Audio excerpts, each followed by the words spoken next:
Hey everybody, KC here.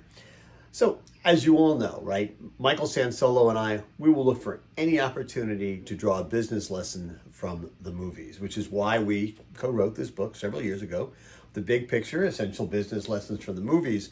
Well, the other day, I had the opportunity, I'm not out in Portland, I'm not teaching this semester at Portland State, but I got an opportunity to do a kind of a guest appearance, if you will, at Portland State, and which was great. And I got a chance to do a Zoom conversation with a group that's now being called Tom Gilpatrick and the Adjuncts.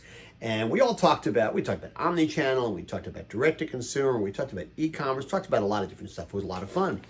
Anyway, the class was given as an assignment, an extra credit assignment.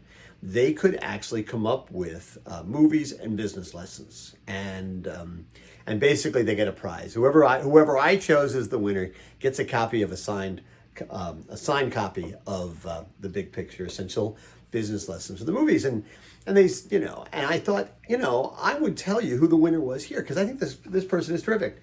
Name is Jesse Hammond. And Jesse wins it in part because, first of all, didn't choose one movie, chose three movies, and also went more into depth than most of the other people who wrote essays. I always think, listen, it's a good lesson, right? Always go above and beyond. And the movies that Jesse picked were, I'm just going to tell you what they said right now. The first one was The Meg. And Jesse writes, this movie explores a part of the ocean that no one knew existed, which was under the ground of the ocean. And they end up allowing a huge shark through the barrier and into the ocean. To me, this symbolizes that the grass is not always greener on the other side, because they're trying to research things that are on the other side of the barrier. That's there for a reason. It helped to remind me, but just because something doesn't go quite your way one time, sometimes you have to give it another chance. Although I'm not sure I'd do anything a second time that would let out a shark. But the point is, listen, you have to be prepared when you go beyond where other people have gone. You're going to run into good stuff and bad stuff. Have to be prepared for both. The second movie was Finding Nemo. And the quote that Jesse pulls out is, just keep swimming. And Jesse says, this is one quote that I find myself saying all of the time. It's something that reminds me that no matter how hard things get, to keep going and to see it through, especially as this next graduating class is entering the workforce. Things are going to be weird and difficult, and it's going to take a lot of adjustment, but we just have to keep swimming. Terrific one. And the third one is The Sandlot.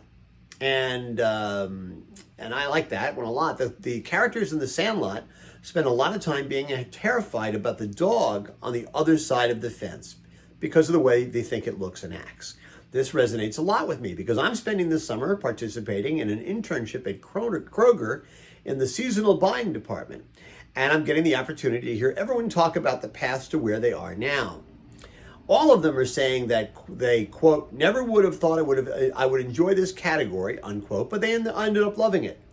As I enter the workforce, I'll keep this in mind and keep a very open mind to anything and everything. So, and so much of the three movies he chose have to do with perseverance, right? And being willing to take chances. And I think that's really important. And the other thing I love about these three movies, they're all about animals, right? Meg is about a shark, Finding Nemo is about a fish, and The Sandlot's about a dog. If you want to find a way into my heart, pick a movie that has to do with animals. Anyway, so congratulations, Jesse. I'm going to put your book in the mail. That's what's on my mind this morning. And as always, I want to hear what's on your mind.